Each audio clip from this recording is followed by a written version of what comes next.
Hello everyone, welcome to my YouTube channel Shiksha lesson. Friends, हम पढ़ रहे हैं हमारी क्लास 10 की इंग्लिश की बुक फर्स्ट फ्लाइट का chapter number 4 from the diary of Anne Frank. इसके हमने 3 पार्ट्स पढ़ लिए हैं। आज हम इसका पार्ट नंबर 4 पढ़ेंगे। इससे पहले वाले पार्ट्स में हमने इसका इंट्रोडक्शन देखा था और उसके जो माता पिता हैं उनके बारे में और उसके जन्म और उसके साथ जो परेशानियाँ हुई उनके बारे में, और इसके बारे में भी जाना कि आखिर उसने डायरी लिखना क्यों शुरू किया, कैसे उसने अपनी डायरी शुरू की लिखना। आगे के आज के जो हमारा जो ये पार्ट है इसमें हम उस डायरी के कुछ अंश पढ़ेंगे। चलो देखते हैं कि आखिर उस डायरी में उसने क्या ब्रीफ में लिखा था। सैटरडे 20 जून 1942। डेट क्या है? शनिवार 20 जून 1942। डियरेस्ट किटी, प्रिय Kitty, our entire class is quaking in its boots. तो हमारी जो पूरी क्लास है, एंटायर क्लास यानी पूरी क्लास जो है, पूरी कक्षा है, is quaking in its boots. वह क्या है? उनके जो वो मतलब सारी क्लास है वो क्या है? कांप रही है।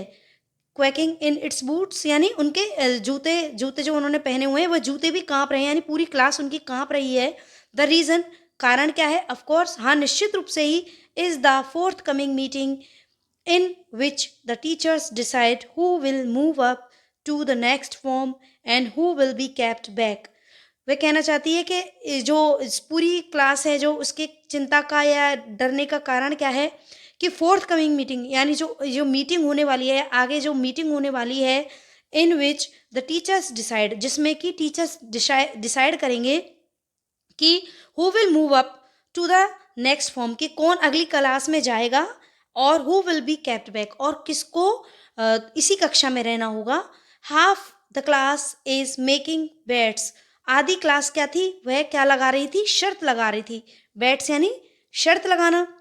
GN and I laugh ourselves silly at the two boys behind us, CN and Jax, who have staked their entire holiday saving on their bet। वो अब आगे वह कहना चाहती है कि half the class is making bets, हमारी आधी जो क्लास है वह क्या कर रही है? शर्त लगा रही है। GN एंड आई, मैं और उसकी अपनी दोस्त का नाम उसने GN करके लिखा है। GN, अब लव अवसेल्स, हम अपने आप हंस रहे हैं। Silly at the two boys behind us, क्या जो दो लड़के हैं जो कि कहाँ हैं? हमारे पीछे हैं। CN एंड जेक्स, उनका नाम क्या है? CN और जेक्स। Who have staked their entire holiday, उन्होंने अपनी पूरी जो छुट्टियां थी वह बिता दी किस चीज में? सेविंग ऑन देयर बेट, अपनी शर्त को बचाने के चक्कर में उन्होंने अपनी पूरी छुट्टियों को दाव पर लगा दिया था। स्टेक यानी दाव पर लगाना। तो किन के बारे में कह रही है? CN और जेक्स, ये दो लड़के हैं जो उनके पीछे बैठे हैं, और उन दोनों की जो सिली सी बात है उस पर वो हंस रही हैं। कौन? उसकी फ्रेंड GN और मैं हंस रहे हैं कि उन्होंने जो पूरी छुट्टियां थी उनको दांव पर लगा दिया, सिर्फ किस लिए? अपनी शर्त को बचाने के लिए। और उन्होंने शर्त लगाई होगी कि नहीं, मैं नेक्स्ट क्लास में जाऊंगा, इस तरीके से आगे वो बताती हैं इस चीज़ को। फ्रॉम मॉर्निंग टू टुनाइट, सुबह से लेकर अब तक, आज रात तक। It's you are going to pass, no I am not, yes you are, no I am not. इसी में क्या लगे रहे कि हाँ मैं पास हो जाऊंगा, या मैं पास हो जाऊंगी, या मैं आगे की कक्षा में जाऊंगा, नहीं मैं नहीं जाऊंगा, इस तरीके से वो इसी उसमें लगे रहे। इवन GS प्लीडिंग ग्लांसेस, यहाँ तक कि जो GS थी वो वो प्लीडिंग ग्लांसेस यानी वह प्लीडिंग का मतलब होता है प्रार्थना पूर्वक, और ग्लांसेस यानी निगाहें, कि वह अपनी प्रार्थना पूर्वक निगाहों से एंड माय एंग्री आउटबर्स्ट, और मैं एकदम से मतलब मेरे क्रोध से चिल्लाने से भी कांट काम देम डाउन, ये सारी चीज़ें क्या है? शांत नहीं हुई। इफ़ यू आस्क मी, अगर तुम मुझसे पूछो, there are so many dummies that about a quarter of the three should be kept back. तो अगर मेरे हिसाब से अगर तुम पूछो तो लगभग आधी से ज़्यादा जो क्लास है वह कैसी है? डमीज से भरी हुई, यानी जो कि पढ़ने में होशियार नहीं है। The class should be kept back, आधी से ज़्यादा जो क्लास है वह क्या है? बैक ही रह जाएगी या आगे नहीं प्रमोट हो पाएगी नेक्स्ट क्लास में। But teachers are the most unpredictable creatures on earth. लेकिन जो शिक्षक होते हैं, जो टीचर्स होते हैं, वो क्या हैं? एक अनप्रेडिक्टेबल क्रिएचर हैं। अनप्रेडिक्टेबल का मतलब होता है जिनके बारे में कोई कल्पना नहीं की जा सके, अकल्पनीय या पहले से कोई विचार ना बनाया जा सके कि ये क्या कर देंगे, पूर्वानुमान ना लगाया जा सके, जिनके बारे में क्रिएचर हैं। किस पर? पृथ्वी पर। क्यों? क्योंकि वो क्या करते हैं? सभी को प्रमोट कर देते हैं, मतलब किसी को फेल नहीं करते। आई am not so worried about my girlfriends and my self. मैं चिंतित नहीं थी मेरे जो दोस्त हैं उनके लिए और अपने लिए। We will make it. हम तो मतलब हम अच्छे से आगे की क्लास में हम चले जाएंगे। The only subject I am not sure about is maths. सिर्फ जो कक्षा जो अ, गणित है उसके बारे में ही मैं श्योर नहीं हूँ। Anyway all we can do it wait do is wait. कोई बात नहीं, हम सब इसको कर लेंगे, रुको। अनटिल देन, तब तक, we keep telling each other not to lose heart. तब तक हम एक दूसरे से बात कर रहे थे कि भाई अपना दिल छोटा मत करो या परेशान मत हो। I get along pretty well with all my teachers. मेरा जो व्यवहार था वह सारी टीचर्स के साथ अच्छा था। Mister are 9 of them, 7 men और 2 women। जो हमारे जो sorry, there are 9 of them, 7 men और 2 women। जो हमारे टीचर्स थे उनमें क्या था? 7 जेंट्स टीचर थे और 2 महिला शिक्षिका थीं। मिस्टर केसिंग थे the old foggy who teaches maths. एक पुराने जमाने के ऐसे शिक्षक जो कि हमें क्या पढ़ाते थे? गणित पढ़ाते थे। Was annoyed with me for ages. वो क्या कर रहे थे? मुझे एनॉय कर रहे थे, मतलब मुझे जो भी मैं गलतियां करती थी उनको नज़रअंदाज कर रहे थे। लेकिन अभी क्या था? एनॉय, वो मुझसे नाराज थे। विद मी फॉर एजेस, वो मुझसे बहुत ही लंबे समय से नाराज थे। बिकॉज, क्यों? आई टॉक्ड सो मच, क्योंकि मैं बहुत ज़्यादा बोलती थी।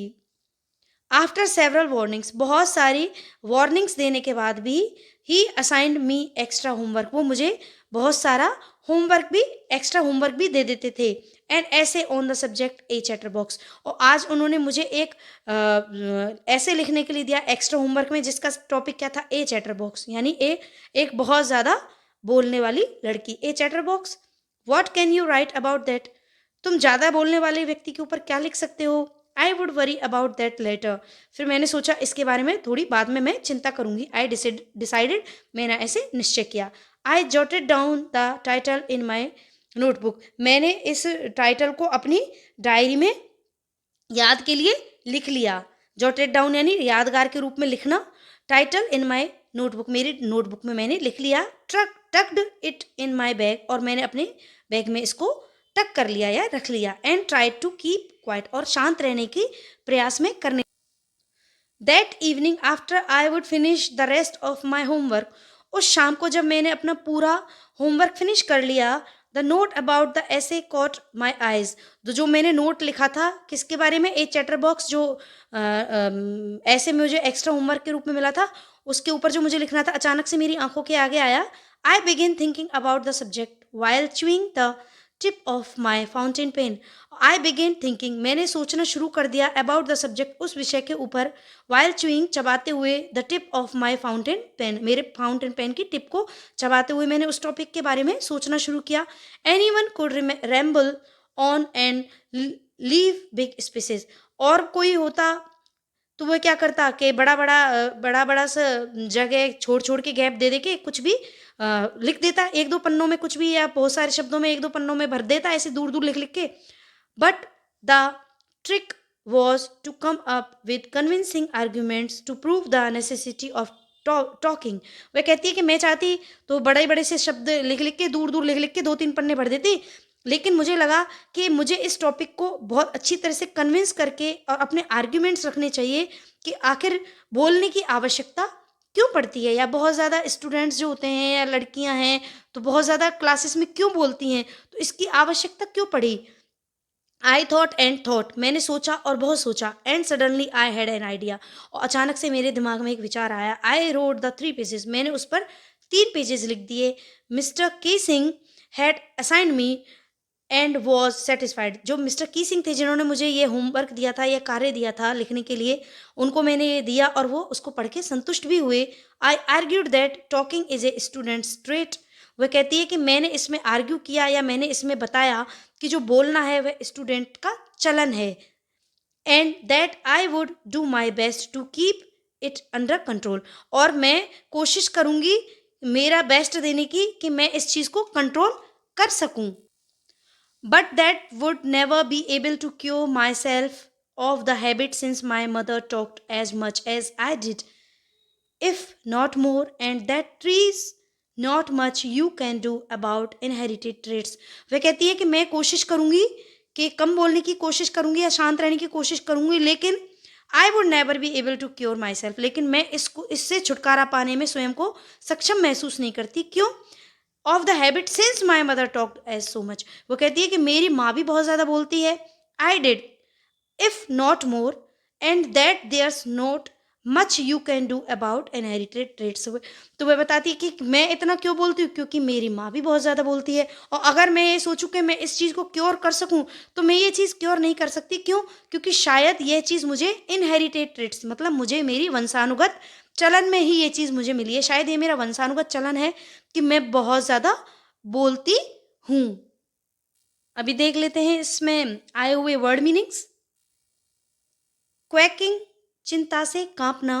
बूट्स, जूते. रीजन, कारण. फोर्थकमिंग, आगे आने वाली. सिली, मूर्ख या पागल.